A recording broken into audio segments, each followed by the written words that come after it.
First of all, man, God was showing off today. How about that beautiful day? I mean, it's a beautiful day, incredible. Really appreciate our fans. I mean, it's not like this everywhere, and I think sometimes people can forget that. Man, this place is special, and to see our fans show up, and driving in this morning, and people were out there tailgating and enjoying the day, and all those people at Tiger Walk, for the unveiling of the captains, those guys going in concrete today, that was a really cool thing. And, coming off, I've lost my voice because we had the all-in ball last night. And that was, I think we raised right at $1.59 million last night for this community, and that was really, really cool. So just a great day, man, really beautiful to see, again, so many people come out and give us the opportunity again to create a game feel when you split your team and you got guys getting a chance to start. And, sometimes things that you've seen in practice, and all of a sudden they get in there. A young guy like Wesco, for example, early on, he missed a block, he had to pull the leash. It's like, but then he kind of settled down. And I think you need moments like this to prepare. Again, that's the reason why people have preseason games and scrimmages and things like that against other people.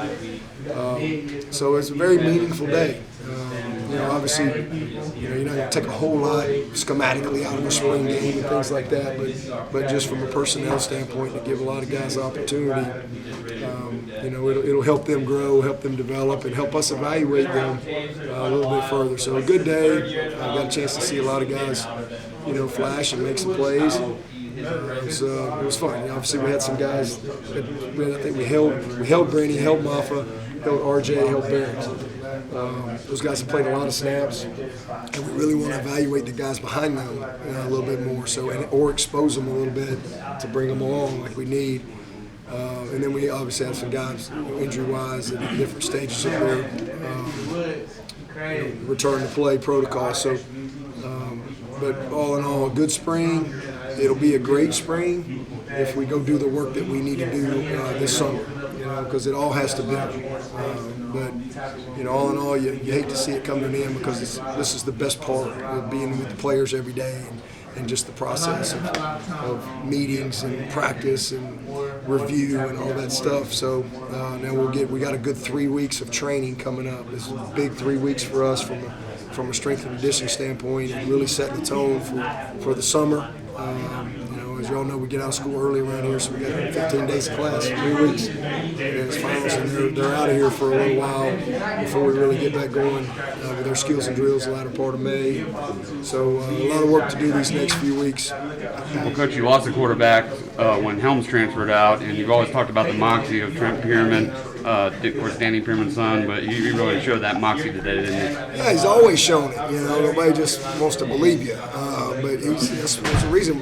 He's one of the reasons we didn't go take another quarterback. Because we really believe in this kid. I mean, he's a two-time Gatorade Player of the Year. I mean, you don't get lucky and win back-to-back state championships, and this guy threw for a gajillion yards in high school. You got to have something to you. And a lot of things with him. He's a little undersized. Got a good arm, not an elite arm. But he plays with good timing, great timing, and he has a really good understanding. And just again, a lot of moxie, a lot of gamesmanship to his game that comes naturally to him. He's been around it a long time, and he just has complete ownership of what we do. Very familiar to him with some things that he did in high school as well. So I'm proud of him, and that's why we wanted to get him on both sides. We like our group. We really do. We like all three of our quarterbacks, and Paul Tyson has practiced all spring, and he stayed sharp, and he would be ready to play today if we needed him to be. We got another really good walk-on kid coming in, a preferred walk-on guy that'll give us a little more depth there too. But we like our guys. We like those three. That's kind of how we wanted to get through the spring, and knowing that we have Paul there as well. If you get to a fourth quarterback, he probably ain't very good anyway. He's probably got bigger problems, but to be able to have a guy like Paul Tyson sitting there is a bonus for us, because he's ready. And he's coaching every day, and he's a part of putting it all together.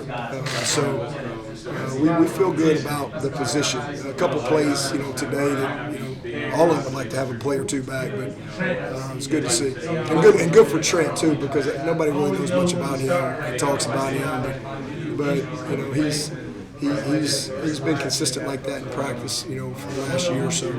Where would you say your offense is coming out of the spring? Incomplete, you know, just incomplete. I mean, I think we're more confident. It's probably another word I would say. We're more confident than we were this time last year, but we're still incomplete. I thought we threw and caught pretty good today for the most part, but you know, no Cole Turner.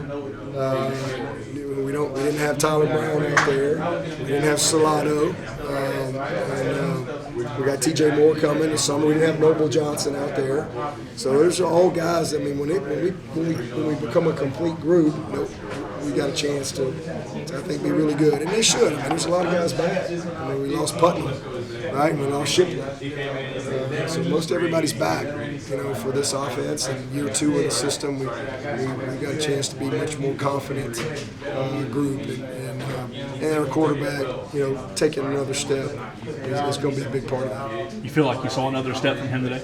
I saw another step from him all spring. You know, it's a lot more than just today. I thought he did a good job today. You know, just put some good drives together, made some good decisions. Some that maybe didn't appear to be a good decision, maybe just a simple play, but it's a great decision as a coach when you're evaluating certain things, whether it's situationally some things that he did. You know, so I'm proud of him. He's been really, really good all spring. He's been really good. So he's just getting better and better and better. You know, I think you'll continue to see that progression from him, but still a lot of work to do. Your 5-star Peter Woods last year had a really big spring game. Today, Sammy comes out, first play, sack, tied for the lead in tackles, 8 with Woodaz. Yeah, I mean, he's a natural. You know, he's still grasping everything. You know, just you got to remember this kid played every snap almost both sides of the ball, and so. You know, now he's getting exposed to a lot more defensively, and we've kept him at one spot, you know, all spring, really trying to just hone him in. I mean, he's got the speed and the talent to really play wherever, but we're just trying to really build a good foundation from it. So it's a good group. I know he's glad that he was able to come in early and get a lot of this learning curve, you know, cut down a little bit so now he can go attack the summer and fall camp, and hopefully by September he can be in a position to help us. But, you know, it starts with Woodaz and it starts with Barrett. You know, those are 2 really special players, and the good thing for Sammy is he's got them as a model of what it should look like. And then I'm really proud of Kobe. I think Kobe had a really good spring for us. He's just a good football player. You know, I mean, he's just a guy that lacks a few measurables, but he makes plays every day because he just really has good football IQ and understands things. He's tough. He can run. Jamal Anderson today, you know, he had an outstanding day, and that's what's fun about a game like this because now he's going out and you got to go start, right, and play some big minutes. And man, it was awesome. That was an unbelievable play that he made, and then came back and made another one, but there was a penalty. So really happy for him. D. Creighton right out of the gate having a sack as well. So that whole group is coming together, and you know, we got more on the way.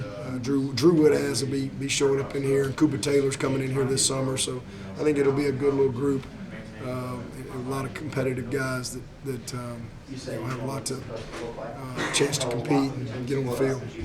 You talked about sitting a lot of the starters today, get the backups and early enrollees come in. I mean, and they, like you said, just showed out. It's got to show what the belief and the faith you had when they came in and why you guys went after them, especially early. Yeah, I mean, we just, like I said, we sat RJ and Brenny and Barrett and Maffa.